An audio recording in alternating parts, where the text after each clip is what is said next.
Vicepresidente de la mesa directiva, el diputado Sergio Gutiérrez Luna. Querido Sergio, bienvenido.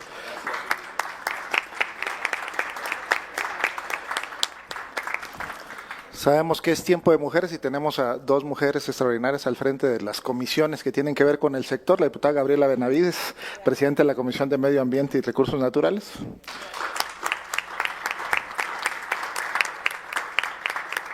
Y la diputada Alejandra Chedraui Peralta, de la Comisión de Cambio Climático y Sustentabilidad. Gracias, Alejandra, también haciendo un trabajo extraordinario las dos.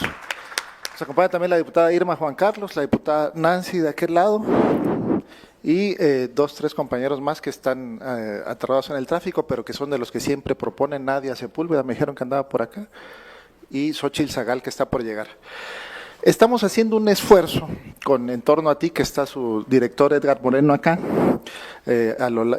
También pido un aplauso para Edgar, por favor, que ha sido un aliado importante en este trayecto, por reflexionar de manera conjunta con todos ustedes, comunidades, grupos de productores que hacen un trabajo de sustentabilidad, ONGs, organizaciones con las que hemos caminado a lo largo del tiempo, que conocimos recientemente, representantes de los pueblos originarios de nuestro país, compañeros, funcionarios, servidores públicos del sector ambiental, un grupo con el que hemos tenido la oportunidad de coincidir a lo largo de mucho tiempo para hacer estos foros. Este es el segundo, el primero lo hicimos en el sureste, en Chiapas, con presencia de compañeros de todo el sureste, para que reflexionemos sobre esto.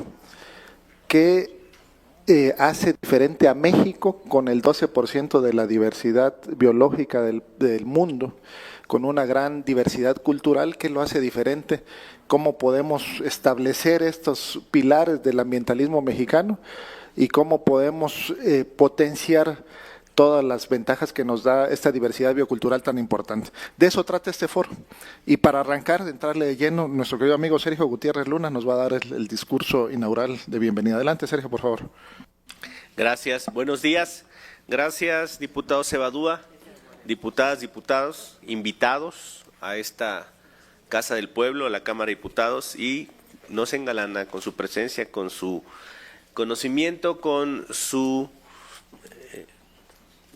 compromiso con estos temas, nuestra secretaria Alicia Bárcena. Muchas gracias por estar aquí, secretaria, qué bueno que estás acompañándonos. Siempre es bienvenida aquí en la Cámara de Diputados, ¿eh? Y hoy nos toca arrancar con este encuentro, Raíces y Futuro hacia un ambientalismo mexicano. Decirle, secretaria, que usted ha estado muy de cerca con nosotros en las reformas a leyes, a ordenamientos que hemos venido aprobando en lo que va de esta legislatura.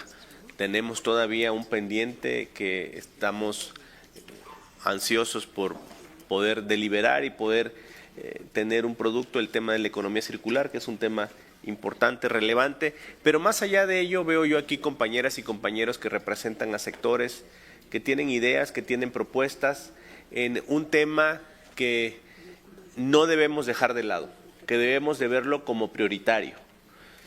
El ambiente y las condiciones hacia futuro para nuestros hijos y los que vengan después de nosotros.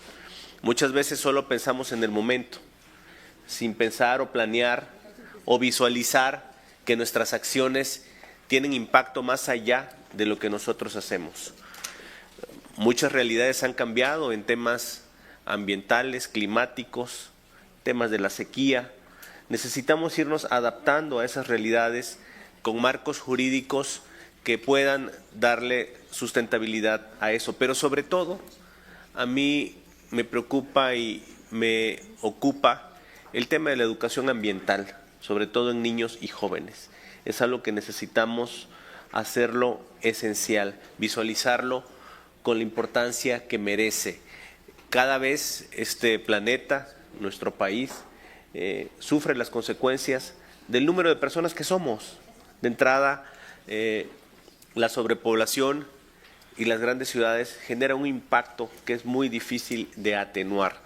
Por eso, estos foros sirven para visualizar, para preparar, para proponer, y nosotros quedamos abiertos a las propuestas legislativas que puedan tomar forma aquí, para acogerlas, para hacerlos nuestras y para eventualmente aprobarlas, porque es un tema que a todos nos interesa. Muchas gracias a todas y a todos y enhorabuena por este foro hacia un ambientalismo mexicano. Gracias.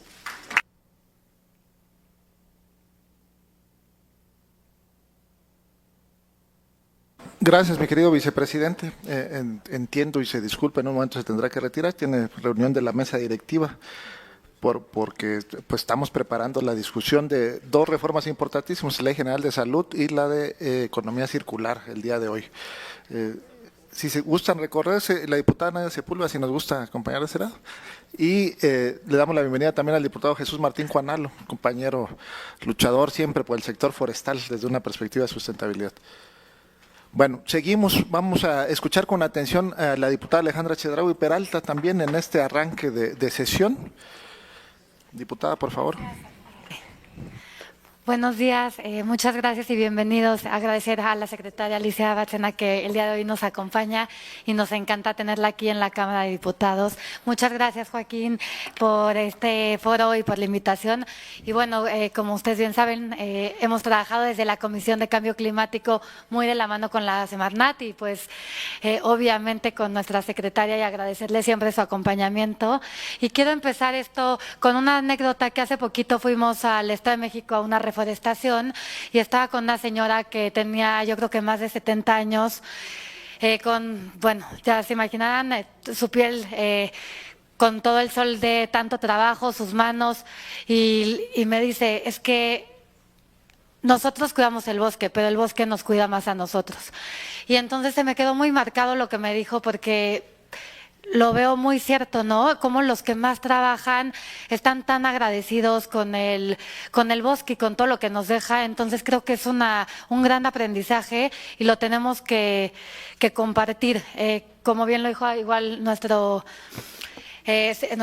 amigo Sergio Gutiérrez, es muy importante que hagamos campañas de educación para el medio ambiente y cambio climático, para que la gente se empiece a unir y podamos cuidar a nuestro planeta. Aquí tengo unos datos que me llaman mucho la atención, que se los quiero compartir, pero bueno, este año en México, en el 2024, la pérdida fue de 93.091 hectáreas de bosque primario, entrando entre los 10 países con mayor pérdida forestal del mundo. El 60% de las afectaciones se debió a incendios forestales, con más de 8.000 incidentes registrados en el país. Y bueno, a pesar de ello, nuestros bosques capturan alrededor de 180 billones de toneladas equivalentes cada año de CO2, lo que lo convierte en uno de los principales sumideros naturales del país. Y el costo económico asociado a la degradación ambiental y al cambio climático equivale aproximadamente al 4.1% del PIB nacional, mostrando que la inacción no solo daña los ecosistemas, también afecta a familias, economías locales y presupuestos públicos. Y estos foros me parecen increíbles porque tenemos que escuchar para poder actuar y no preocuparnos, sino ocuparnos. Así que sean bienvenidos todos y que estos foros se conviertan no solo en pláticas y palabras, sino en acciones. Muchas gracias y bienvenidos. Gracias, diputada. Escuchamos también a nuestra presidenta de la Comisión de Medio Ambiente y Recursos Naturales y aprovecho para comentarles que todos los que estamos en la comisión, una vez terminando la conferencia magistral de la secretaria, vamos a la comisión a discutir la ley de cambio circular, de economía circular, y regresamos a escuchar a todas las participaciones. Vamos a pedir que nos den, que avancen en el desarrollo de este foro y regresamos a integrarnos y a escuchar las conclusiones del primer panel. Por favor, se nos juntó todo el trabajo al final, han sido los procesos más productivos que hemos tenido en este año en bien de México, ¿no? Adelante, diputada Benavides, por favor. Gracias. Primeramente, bueno, saludar a la secretaria. Siempre es un gusto coincidir con usted. Se le aprende mucho, pero además ese compromiso que siempre, yo digo, lo trae tatuado con el tema del medio ambiente, creo que nos lo transmite. Entonces, siempre es bienvenida aquí. Y, por supuesto, saludar y felicitar al secretario de la comisión, el diputado Joaquín Cebadúa, por este trabajo, por este esfuerzo, por reunir a los especialistas, a la gente que diario trabaja en este tema y que puede participar en un foro como este. Porque al final de cuentas el participar en el foro, pero el hacerlo en la Cámara de Diputados, que es donde está la posibilidad de construir estas iniciativas, estos puntos de acuerdo y mejorar nuestra legislación, creo que es bastante importante por lo cual pues me parece muy oportuno, y felicitarte, Joaquín, por ese trabajo y ese compromiso que no solamente lo demuestras en la comisión, sino realizando este tipo de acciones. Por supuesto, saludar a mi compañera Ale Chedraui, presidenta de la Comisión de Cambio Climático, a mis compañeros y compañeras diputadas, también integrantes de la comisión. Y la verdad que estamos muy contentos que se realicen estos foros, pero también porque estamos haciéndolo en un marco muy importante. El día de hoy tenemos en la comisión, y lo comparto porque creo que a todos nos interesa, la posibilidad de aprobar una ley de economía circular. Esto lo hemos acariciado mucho, lo hemos consensado. Yo estuve en el Senado hubo una iniciativa que presentó mi compañero Raúl Bolaños, mi compañero Monreal, se trabajó, se tuvieron foros, se construyó una iniciativa, se aprobó y bueno, ya los tiempos no dieron para que en la Cámara de Diputados fuera una realidad. Entonces, recuperando todas estas aportaciones de los foros, de lo que se realizó allá, de las iniciativas de los compañeros, pues tenemos hoy una propuesta de dictamen que esperamos que en la comisión sea aprobada en unos minutos más, en unas horas más, y pueda ser una realidad.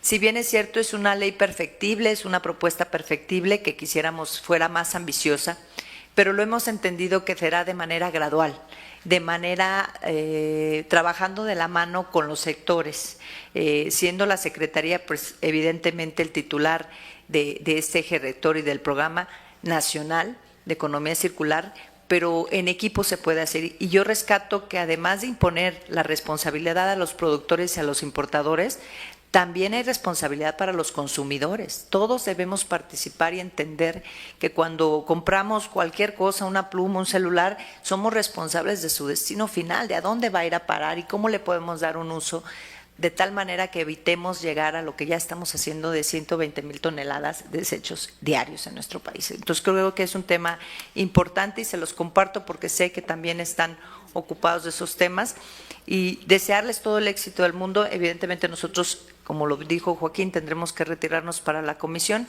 pero estaremos muy atentos de su participación y de ver qué se construye y cuál es el objetivo de este ambientalismo mexicano. Creo que hoy tenemos las bases, tenemos una secretaria ocupada del tema, pero una presidenta ambientalista y un Congreso que está trabajando muy de la mano con el gobierno, con el Ejecutivo, y afortunadamente también un sector empresarial que está entendiendo que tenemos que asumir una responsabilidad de lo que producimos y de lo que desechamos. Entonces, pues, bienvenidos a todos, que sea para bien y mucho éxito en sus trabajos. Gracias. Gracias, diputada. Si quisiéramos hacer una semblanza resumida de la secretaria Alicia Bárcena, nos llevamos todo el tema del todo el tiempo de su conferencia.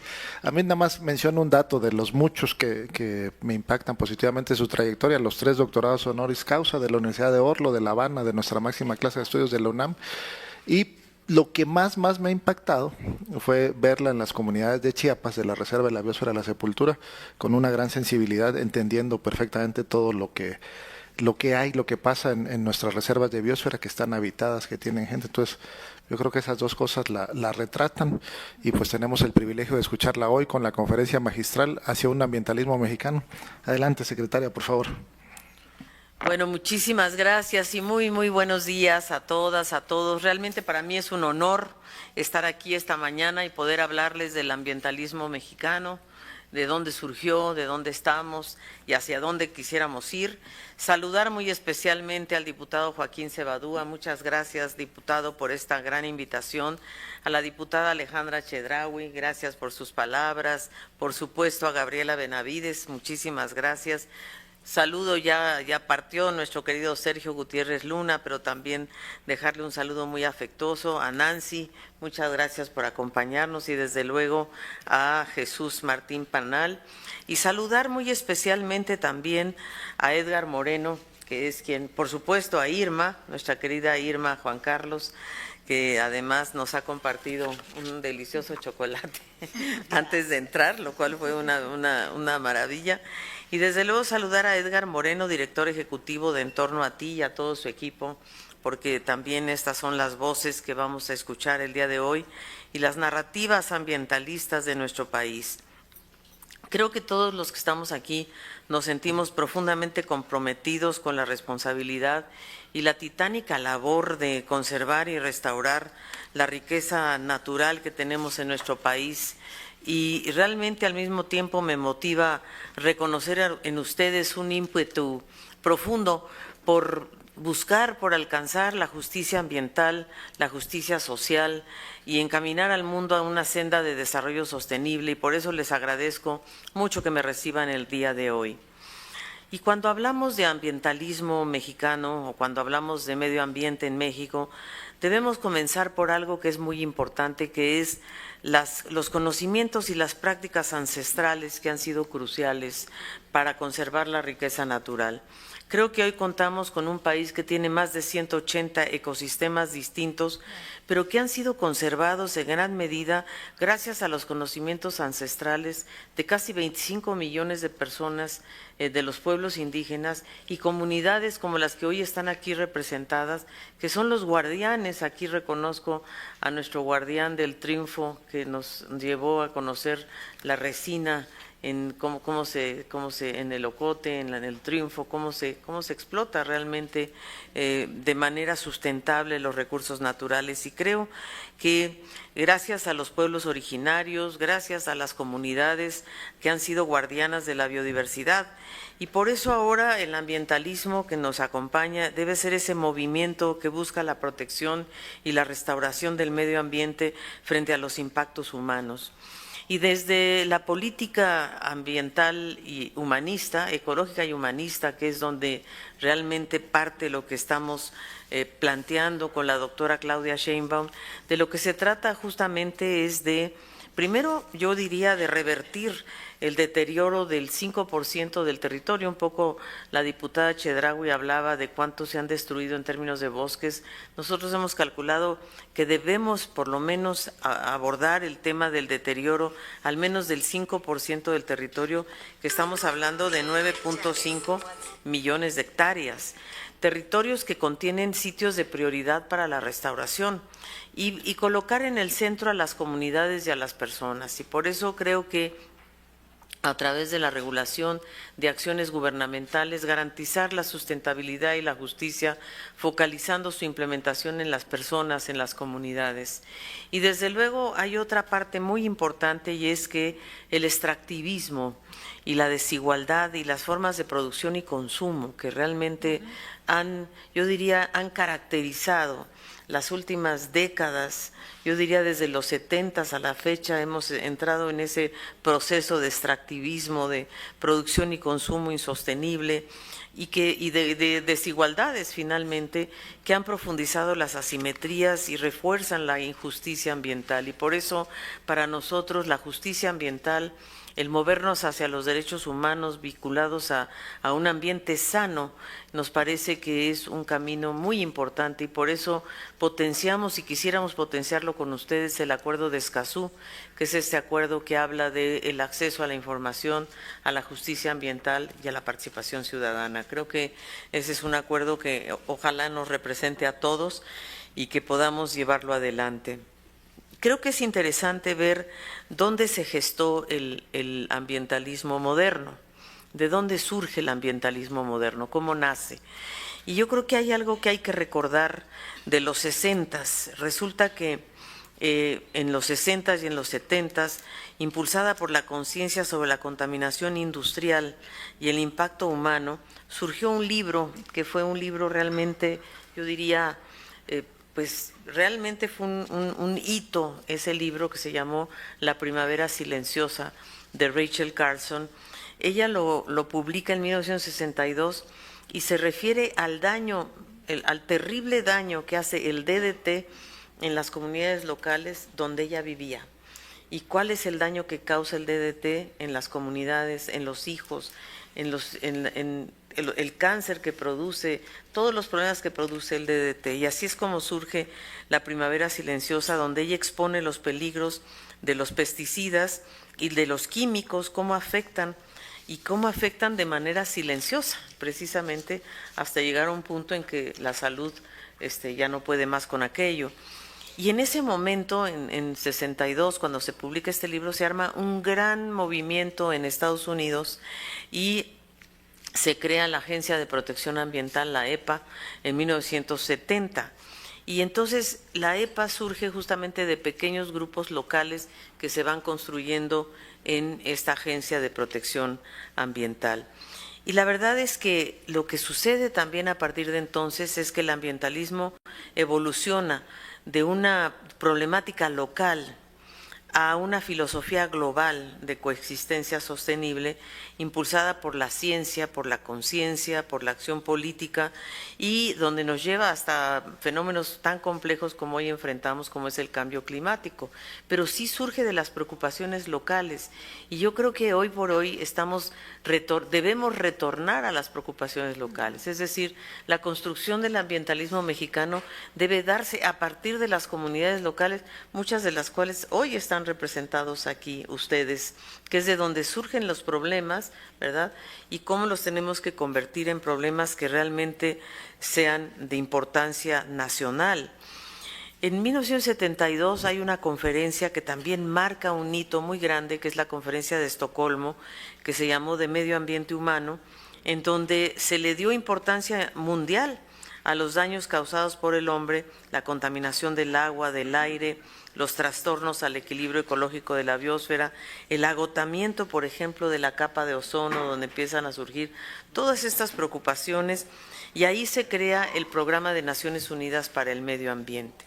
Una década más tarde, en 1983, bajo el liderazgo, las Naciones Unidas decide crear una comisión, y crea una comisión mundial sobre el medio ambiente que preside una noruega, Gro Harlem Brundtland, que fue quien acuñó el término de desarrollo sostenible. Ella fue la que acuña este término de desarrollo sostenible y lo define como cómo satisfacer las necesidades del presente sin comprometer los recursos de las generaciones futuras. Esa es la definición de desarrollo sostenible que hace Gro Harlem Brundtland. Y luego, en una década después, o sea, es como décadas por décadas que van marcando ciertos hitos, en 1992 se celebra la Cumbre de la Tierra en Río de Janeiro, Brasil, y ahí en esa cumbre se deciden cosas de gran importancia. Se toman acuerdos, se toman 18 principios muy importantes, entre los cuales yo resalto justamente el principio 10, que fue el principio de acceso a la información, a la justicia y a la participación, que le da origen al Acuerdo de Escazú. Sale un principio que se llama de responsabilidades comunes pero diferenciadas, desde ahí surge ese principio. Sale todo lo preventivo de que el que contamina paga, y principios muy importantes que surgen en esa época, que siguen vigentes hasta el día de hoy. Y ahí se firman 3 convenciones en la Cumbre de Río: la de cambio climático, la de biodiversidad y la de desertificación. Entonces ahí surgen estas tres convenciones apoyadas por más de 60 países, estamos hablando de 1992. Y realmente creo que estos hitos de 62, de 70, de 72, de 83, de 92, tienen un impacto muy profundo en el ambientalismo mexicano, porque en ese momento cada una de estas conferencias llama a los estados que somos parte de estas convenciones o de estos acuerdos a que hagamos cosas a nivel nacional. Y entonces de ahí surgen realmente una evolución de la política ambiental mexicana, surge significativamente muy alineada en cierta medida a estas influencias internacionales. Y desde luego yo tengo que decir que nuestra responsabilidad ambiental a nivel mundial respecto a otras naciones es mucho mayor, porque somos un país privilegiado, somos un país biodiverso, entre los 17 países megadiversos del mundo, nosotros somos uno de ellos y tenemos el 12% de la biodiversidad global, y somos además el país somos uno de los 10 países en el mundo entero con mayor superficie de bosques primarios en el mundo. Y en un rápido, esta es la historia de las personas que han jugado un papel tan importante en el ambientalismo mexicano. Partimos por Miguel Ángel de Quevedo. ¿Quién no conoce la avenida Miguel Ángel de Quevedo? Pero nadie sabe que Miguel Ángel de Quevedo fue quien estableció el Día del Árbol, en primer lugar, y el creador de los viveros de Coyoacán. Él fue el que estableció, yo diría, la primera vez que se impulsó los viveros de Coyoacán, y él impulsó el primer parque nacional en el desierto de los Leones, que ni es desierto ni es de los Leones, pero así le llamó, no importa, pero digamos fue el primer parque. Y después tuvimos la influencia de Andrés Molina Enríquez, una persona que quizás nadie conoce mucho, en 1917, pero él fue el que llevó el artículo 27 adelante para que la propiedad originaria de la nación sobre las tierras y las aguas en territorio nacional fuera la piedra angular en el sistema jurídico para la conservación. Hoy día el artículo 27 sigue siendo un orgullo nacional porque es el que realmente protege nuestros recursos naturales, sobre todo el agua y la tierra. Y después después pasan muchos años sin que pase nada en realidad en materia de conservación y ambientalismo, y es hasta Lázaro Cárdenas a finales de los 40 en donde ya Lázaro Cárdenas toma la decisión de proteger prácticamente el 30% del territorio nacional. Y así lo hace y lo logra creando áreas naturales protegidas, parques nacionales, etcétera, muchas veces con problemas graves porque se crean áreas naturales protegidas que no eran tierras nacionales en realidad, pero se crean por lo menos, yo diría, en el decreto para cambiar el uso del suelo, eso ya ayuda bastante. Y Enrique Beltrán, que fue también uno de los grandes, yo diría, biólogos de México, él fue subsecretario forestal y de la fauna en la Secretaría de Agricultura y Ganadería y reforma la ley forestal. Crea el Instituto de Investigaciones Forestales y ahí se inicia por primera vez el Inventario Nacional Forestal, que por cierto yo recomiendo a la Cámara de Diputados y a ustedes que potenciemos el Inventario Forestal Nacional.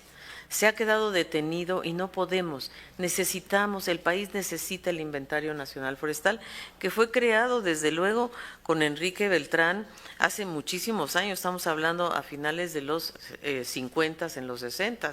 Si pudiéramos darle continuidad a ese Inventario Nacional, tendríamos claridad de qué ha pasado con los bosques en las últimas décadas. Y desde luego, a raíz de la conferencia de 72, se crean muchas cosas, entre otras, se decretó la Ley Federal para prevenir y controlar la contaminación ambiental, y también hubo grandes impulsores de la conservación, como fue Arturo Gómez Pompa y Gonzalo Hafter, Miguel Álvarez del Toro, que seguro los chiapanecos saben perfectamente quién es Miguel Álvarez del Toro, que fue un gran naturalista, José Sarucán, que crea también la Conavio con grandes resultados, Julia Carabias, que fue sin duda la primera secretaria de Medio Ambiente y Recursos Naturales, que fue quien realmente promulgó también o hizo mucho por la Ley Federal la Ley General del Equilibrio Ecológico y la Protección al Ambiente, que, por cierto, debemos reformar esa ley, porque esa ley es vigente desde los 90, mediados de los 90, y ya es otro México. Entonces nosotros, si ustedes nos permiten a esta Cámara de Diputados, les queremos proponer yo diría, no una reforma, porque es imposible reformar una ley que requiere realmente una revisión total. Así es que se las vamos a mandar, creo que ya no nos va a dar tiempo por supuesto, en este periodo, pero ¿por qué no empezar desde ahora a revisarla con ustedes, con todos ustedes? Pero es que esta Ley General del Equilibrio Ecológico y Protección al Ambiente necesita una refundación total y absoluta. Así es que, querida Nancy, querida Gaby, querida Alejandra, querido Joaquín, ayúdenos, querida Irma, a que podamos lograr que esta Ley General del Equilibrio Ecológico y Protección al Ambiente sea como nuestra siguiente tarea, ¿no? Y en el siglo XX, por supuesto, pues surgen instituciones como la nuestra, la Conavio, la Semarnat, la Comisión Nacional de Áreas Naturales Protegidas, que cumplieron, por cierto, 25 años de haber sido creadas. Ahora celebramos en Oaxaca recientemente los 25 años de la CONAMP. Y realmente, pues creo que ha habido y ha habido pues realmente gentes que han hecho cambios muy profundos en nuestro país. ¿Qué decir de Mario Molina, el Premio Nobel de Química, que fue quien más estudió el tema del Protocolo de Montreal, que por cierto es uno de los protocolos más exitosos que existen? Entonces, pues a la luz de todas estas agendas internacionales, pues han surgido, creo, procesos muy importantes. La Agenda 2030, que yo creo que es una agenda que sigue vigente con sus objetivos de desarrollo sostenible. La Agenda de Cambio Climático, donde recientemente, gracias a Andrea Hurtado, a quien la reconozco aquí, pudimos hacer la contribución nacionalmente determinada que llevamos a Brasil, que llevamos a la COP, Gaby, Irma, que fuimos a la COP con ustedes y que la presentamos allá. Creo que fue muy bien recibida.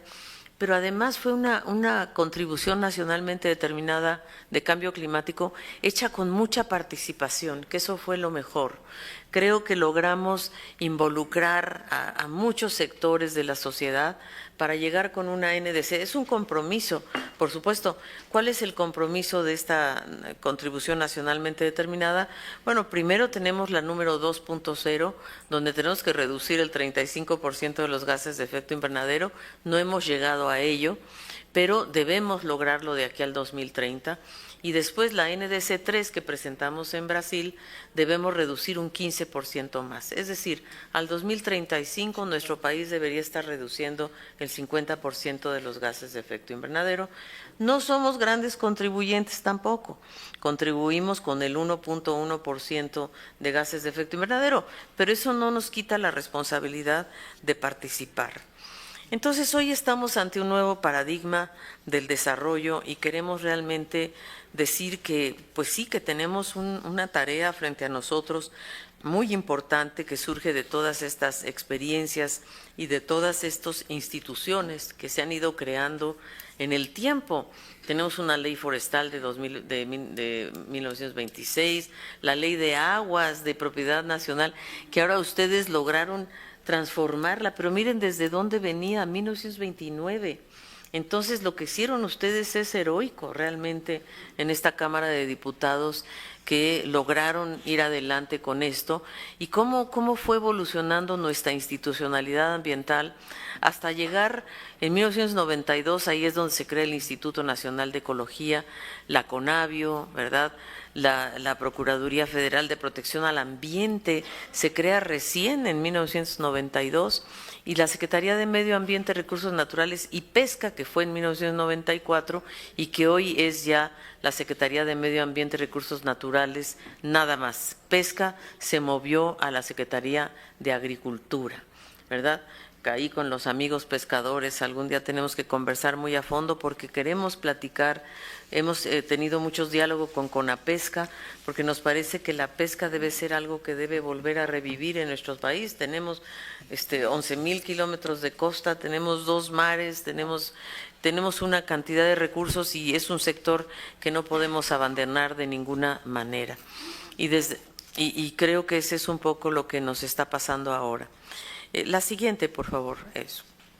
Entonces, hoy estamos ante un nuevo paradigma que yo creo que es muy importante decir que ningún país, ninguna persona, por muy poderosa o influyente que sea, puede detener el proceso de transición ecológica en el que estamos todos comprometidos. Y es difícil porque nos enfrentamos a intereses. Todos los días estamos enfrentándonos a distintos intereses y tenemos que equilibrar entre desarrollo económico y desarrollo social y medio ambiente. Y eso fue lo que en la cumbre de 1992 se propuso con mucha claridad, porque se llamó de medio ambiente y desarrollo, de cómo equilibrar, cómo cambiar el paradigma extractivista para irnos hacia un modelo distinto, un modelo que se base en economías verdes, en economías circulares, precisamente. No estamos ahí todavía, estamos discutiendo ahora la ley de economía circular, pero es muy importante porque es un cambio de paradigma, cambio de chip. No podemos seguir produciendo y consumiendo y generando 120,000 toneladas de residuos todos los días los mexicanos. residuos que debemos aprender a transformar en recursos. Y por eso la Ley de Economía Circular le hemos dado tanta importancia. Y también cómo armonizamos progreso con sustentabilidad, haciendo paz con la naturaleza, porque en realidad, en el fondo, eso es lo que nos pasa. Y en las múltiples manifestaciones de impacto ambiental que tiene que revisar nuestra Secretaría, nos enfrentamos todos los días a ese dilema. ¿A qué le vamos a dar prioridad? Al desarrollo económico, vamos a potenciar. ¿Qué potenciamos, ¿no? Tenemos casos como la ampliación, por ejemplo, del puerto de Manzanillo. ¿Qué hacemos? ¿Cautelamos el humedal más grande del estado de Colima? ¿O ampliamos el puerto, que también es muy importante para el desarrollo? Pero entonces, ¿qué hacemos?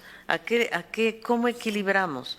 O sucede con el Saguaro en el puerto Peñasco, que se quiere desarrollar una gran terminal de gas licuado. Nosotros estamos muy preocupados, pues pensamos realmente que la península y que el Golfo de California es el gran acuario del mundo. Así lo calificó Cousteau.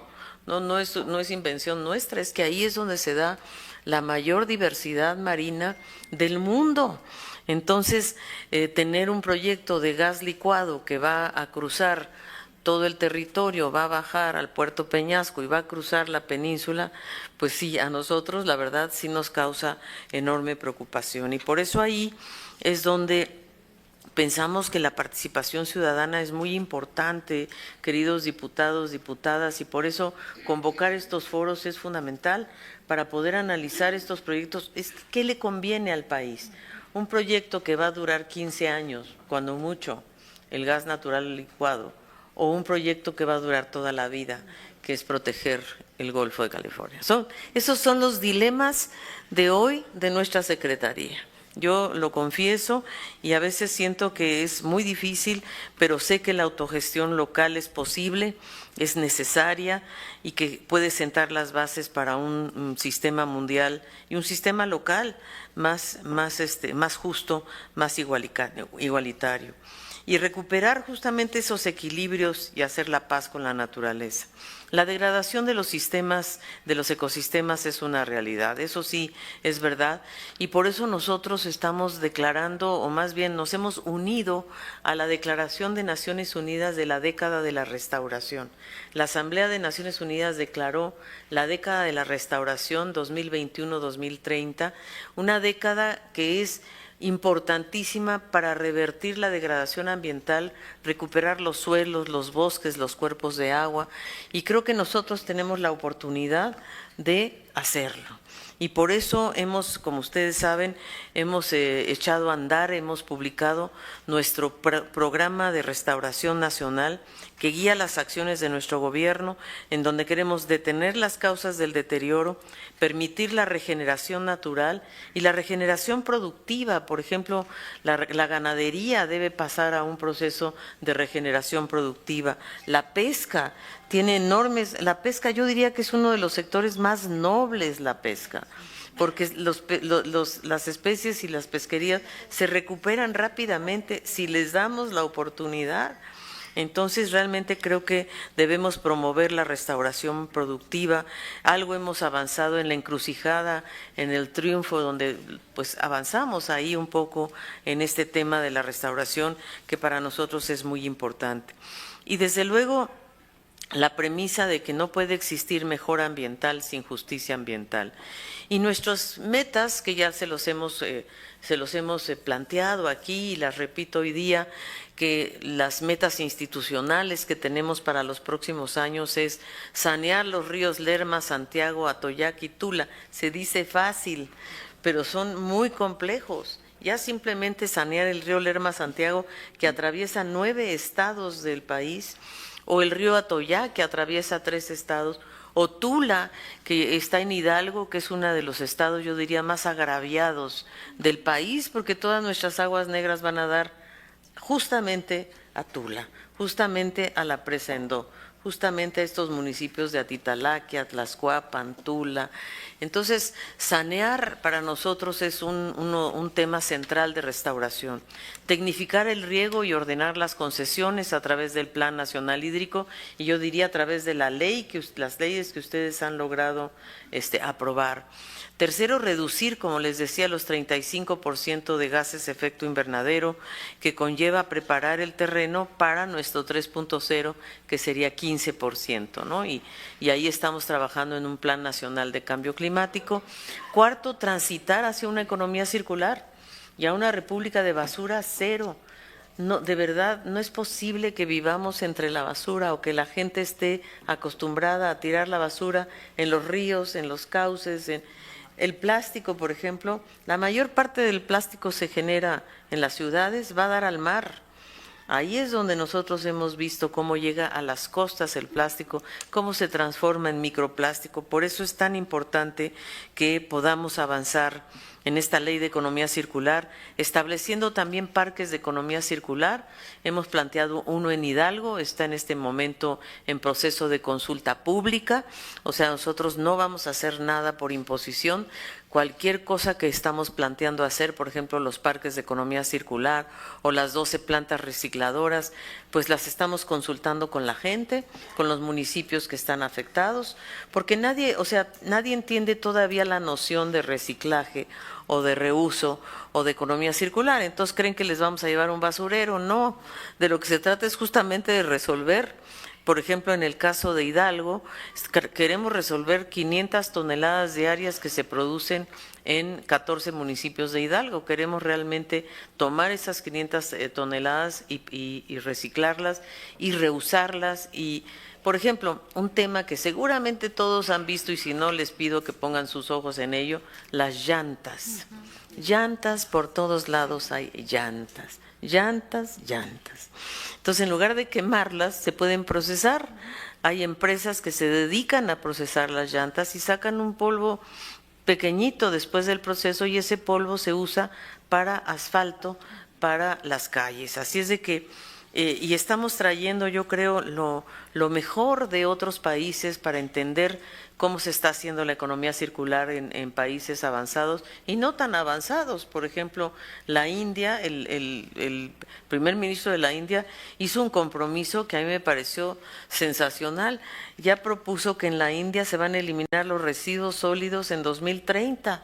Yo digo, bueno, si la India puede, ¿cómo no vamos a poder nosotros, verdad? Que tiene 2,000 millones de personas, digo yo. Y desde luego la eliminación de plásticos, que yo creo que eso es algo que nos tiene que llevar a todos a avanzar. Y desde luego reforestar 200,000, ahí dice 100,000, pero en realidad nosotros estamos buscando reforestar 200,000 hectáreas de bosques. Eso sí lo queremos hacer en el próximo año, y 18,000 hectáreas de manglares, porque realmente los manglares son muy importantes. No me dejarán mentir los compañeros que vienen de comunidades pesqueras, que los manglares son fundamentales para la restauración y la producción de las pesquerías. Y conservar, nosotros tenemos el compromiso de proteger el 30% del territorio terrestre y marino y pasar de casi 100 millones de hectáreas a 153 millones de hectáreas, y eso para cumplir con el marco de biodiversidad de Kunming-Montreal, pero también nos va a hacer muy bien al país tener 153 millones de hectáreas protegidas, y pueden ser protegidas bajo diferentes regímenes, que eso es lo que estamos proponiendo en esta nueva ley del equilibrio ecológico. No todas pueden ser reservas de la biosfera, como sí lo fue Sillancán o el Vizcaíno en su momento, o incluso la mariposa monarca. Capaz que pueden ser áreas de conservación voluntaria, donde a veces los privados dicen yo quiero conservar mis tierras y quiero sumarme a ello, o también corredores biológicos que puedan ser incorporados. Y desde luego queremos concretar los proyectos de justicia ambiental que son para nosotros muy importantes, como el del río Sonora, que no hemos podido resolver un tema de aquella explosión que hubo en 2014 y que debemos resarcir a los pueblos de las comunidades del río Sonora, a los comités de Cuenca que están tan preocupados porque no han logrado sanar y dar el saneamiento del río Sonora como lo merece, y la presa Endó, que también está, como les decía, en Hidalgo, que es la que recibe prácticamente todas las aguas residuales de la Ciudad de México y del Estado de México. Y para ello, pues sin duda, esto nos va a llevar a la justicia ambiental, que es lo que estamos buscando en muchos temas. Mejorar la calidad del aire en el Valle de México, en Monterrey, en Guadalajara, y ejercicios de vigilancia coordinada. Ahí fortalecer a la Profepa, fortalecer a la CEA, son para nosotros temas de enorme importancia. Y simplificar los trámites, porque claro, a nosotros nos dicen, bueno, no puede haber inversión en México porque ustedes tienen detenidos todos los trámites. Bueno, en parte es verdad que recibimos un enorme rezago de la administración anterior porque se había prohibido totalmente la minería, y ahora a nosotros nos ha tocado revisar todos estos permisos sin aprobar ningún tipo de proyecto de minería nueva. Eso sí, ninguna minería nueva se está aprobando, pero lo que sí nos interesa es que haya cierres de mineras con restauración. Es decir, hay mineras que han abandonado los lugares, ¿no?, y dejaron el agujero espantoso. Entonces nos toca a nosotros llamar a la minera y decirle, ven acá, restauras y tienes que sanear donde produjiste tanto material y tanto mineral que ya te llevaste del país, ¿verdad? Y desde luego, pues la Ley General de Aguas, la Ley de Economía Circular, la Ley de Bienestar y Cuidado y Protección de los Animales, que es un poco lo que también ya se está debatiendo, y el Acuerdo de Escazú, que nos interesa muchísimo porque es el único acuerdo, es el único tratado a nivel internacional, el único que protege a las y los defensores ambientales. Es el único que protege los derechos de las y los defensores ambientales, y por eso para nosotros el Acuerdo de Escazú es fundamental, y estamos trabajando con Gobernación un esquema de protección, porque hay muchos, sobre todo mujeres también, que están luchando por sus recursos naturales, para que no se haga una presa o una carretera o lo que sea, y salen muy dañados, o salen acosados, o salen agredidos, y esos son los defensores que nosotros queremos proteger, y lo haremos sin duda. Ahora, un tema muy interesante que llevamos adelante, queridos diputados y diputadas, y ustedes nos acompañaron, fue esta reunión que hicimos con los países de América Latina y el Caribe para cambio climático, y lo hicimos porque esta región es una de las regiones más vulnerables al cambio climático. Contribuimos muy poco, así como México contribuye un 1%, la región no contribuye más del 12%. Sin embargo, somos una de las regiones más afectadas por el cambio climático. ¿Qué se dice del Caribe? ¿Qué se dice de las costas? Bueno, México, por supuesto, de los incendios, de las inundaciones, por ejemplo, gravísimas inundaciones que acabamos de sufrir recientemente, y una de ellas hemos hecho un análisis, por ejemplo, en Veracruz, donde se produjeron estas enormes inundaciones. Acabamos de hacer un análisis con la Conavio para ver las causas, no de la lluvia, porque esa no nos toca a nosotros controlar, pero por qué el efecto fue tan brutal, ¿no? Y en gran medida se debe a la deforestación de las tierras altas en Veracruz. Y eso es lo que nosotros tenemos que cuidar y visibilizar y reconocer que se requieren cada día más coordinación más articulación socioambiental entre todos los actores que jugamos un papel para acelerar las acciones, una articulación que reconozca que la degradación ecológica está afectando a las comunidades, que estas inundaciones de los 5 estados de México no son gratuitas, fueron inundaciones causadas por unas lluvias extraordinarias, pero las consecuencias también son consecuencias de la degradación, de la deforestación, y eso es ahí donde tenemos que enfocar nuestra mirada también para poder, primero que nada, escuchar a las comunidades. Porque si hay alguien que conoce su territorio y que conoce su entorno, pues son ustedes, las comunidades, las que nos pueden informar y decir, Ojo, y darnos las alertas tempranas. La alerta temprana sí puede venir por satélite, pero la mejor alerta temprana es la que nos pueden dar las comunidades que están ahí, que viven ahí, que nos pueden decir, oye, mira, esto ya nos pasó hace un año, no podemos restaurar el mismo lugar, necesitamos hacer las cosas distinto. Y entonces, pues mecanismos donde la gente tenga voz, tenga información, tenga poder real de decisión. Así es de que nosotros queremos ir hacia un nuevo ambientalismo mexicano y eso es donde los invitamos a todas y a todos. Un ambientalismo que combine ciencia, cultura, justicia social y justicia ambiental y que tenga un enfoque que responda obviamente a los grandes retos de hoy, que es el clima, el cambio climático, la pérdida de biodiversidad, las desigualdades y promover un desarrollo más justo. Y en ese sentido, pues hay 4 puntos que yo considero deberíamos potenciar. Primero, que la gestión ambiental se traduzca directamente en bienestar social y económico para las comunidades que lo habitan y protegen.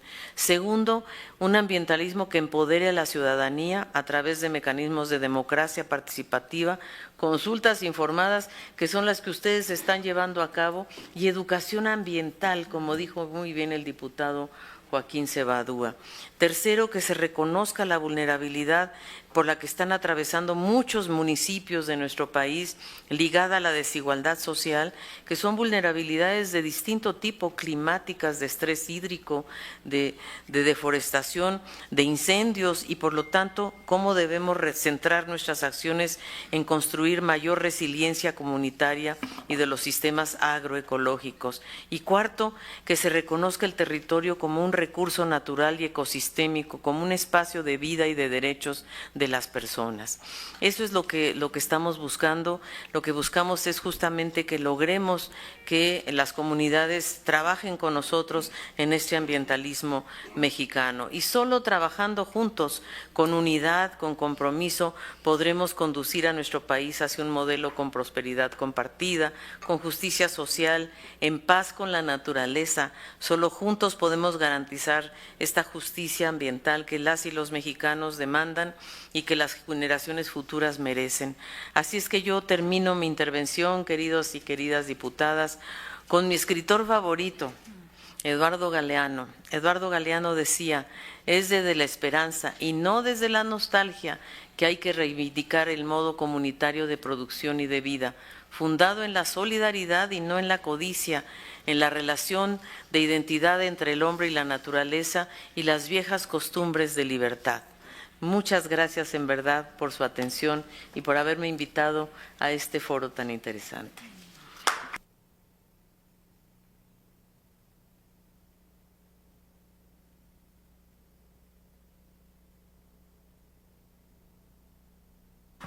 Gracias a usted, querida secretaria. Sin duda nos da un enmarque, un encuadre fundamental para la discusión que vamos a tener hoy y en los meses siguientes, porque aspiramos a que este foro, después del ensayo que fue el del sureste, lo podamos tener en estados y regiones y construyamos a partir de ahí en una dinámica participativa todo esto que queremos. Le doy la bienvenida también al subsecretario Jesús Valencia de Bienestar. Me quedo con esta frase que venía en la presentación de la secretaria, que la justicia ambiental es inseparable de la justicia social. Y aquí tenemos uno de los constructores desde la Secretaría de Bienestar. Pásale por acá, por favor, subsecretario. Vente, hombre, ya aquí está tu personificador. Y lo acompaña el diputado Carlos Castillo también, que está por ahí. ¿Ya se fue? Gracias Jesús por acompañarnos. Entonces, ahí está. Sobre esto siempre decimos en Chiapas que si esta falsa dicotomía que dice no tenemos que impactar la naturaleza para tener desarrollo fuera cierto, Marqués de Comillas, que sufrió una devastación absoluta de la selva para hacer pastizales, sería una zona muy rica. Y es una zona donde hay pobreza extrema.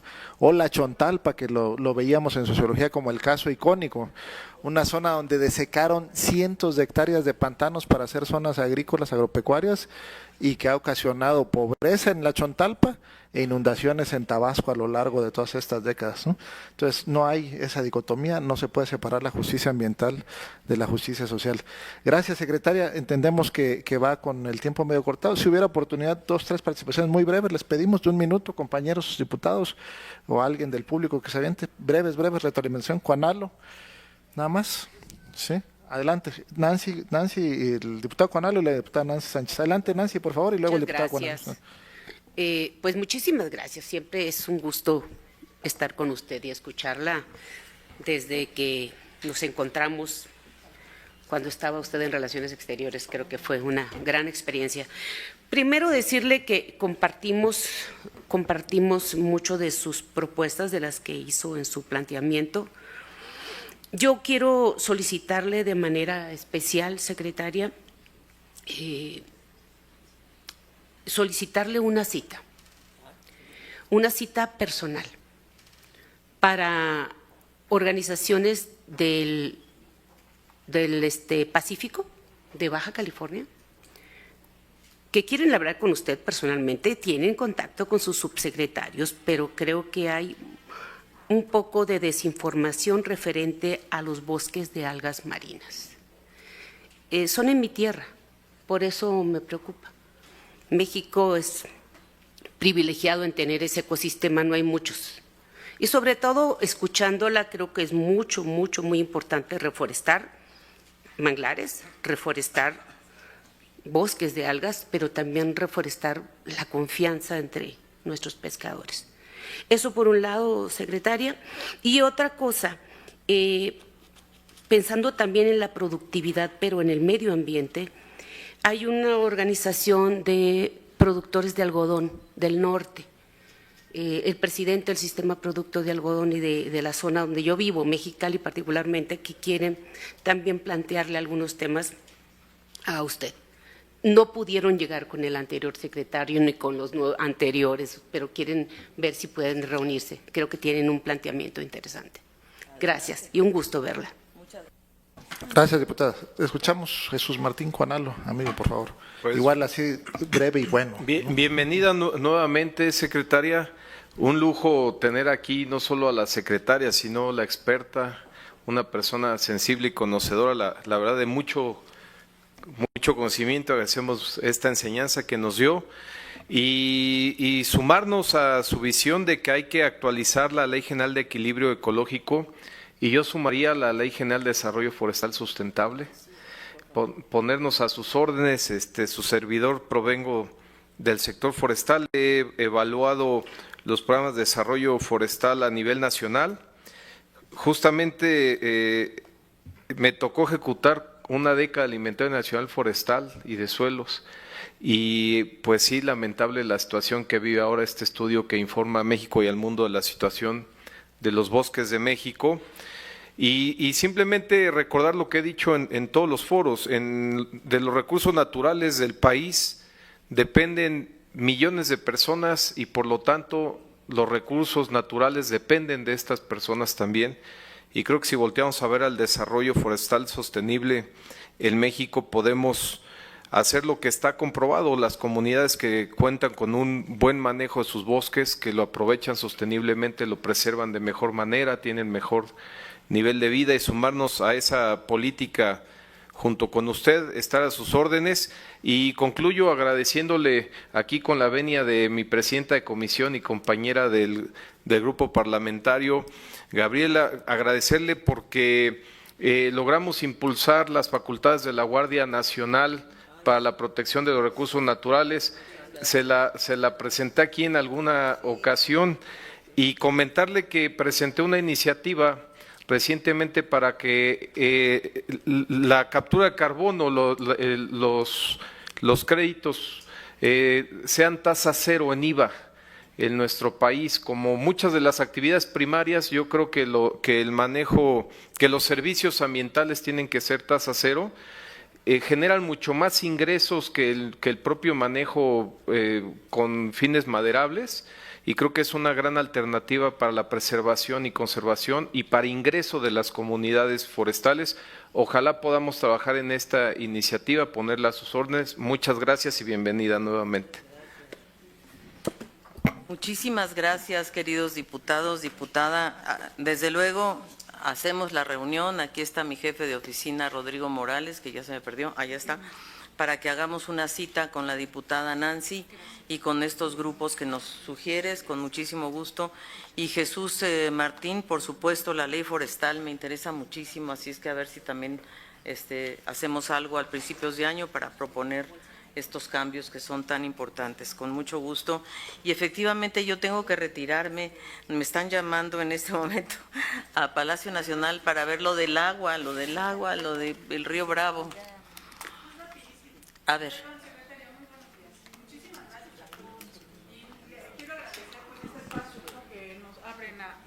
Que abren a varias personas desde lo local y como bien dicen, y me da gusto escuchar esta relación que no separan entre justicia social y justicia ambiental. Yo vengo del área del Estado de México que pertenece al territorio del Bosque de Agua, que aporta cerca del 70% del recurso hídrico al valle, a la Cuenca de México, porque no es Valle de México, es Cuenca de México.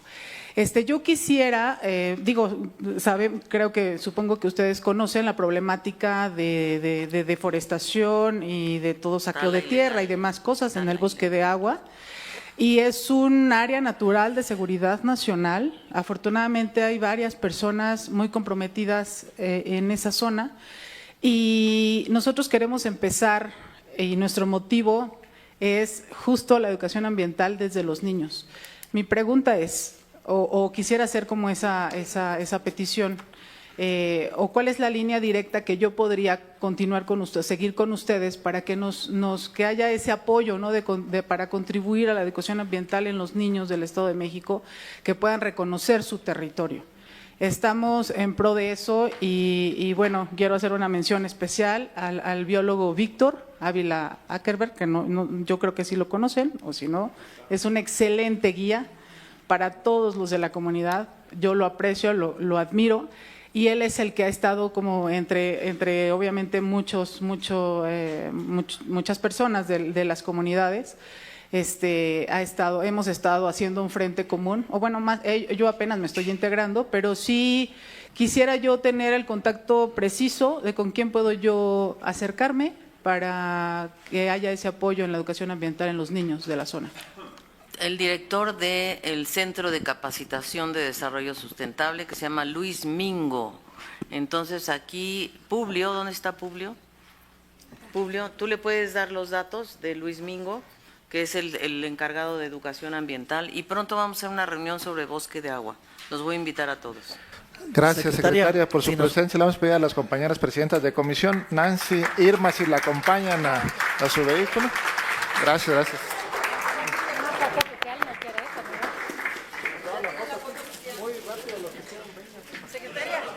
Jesús. Yo vengo de colado, por eso no estoy aquí.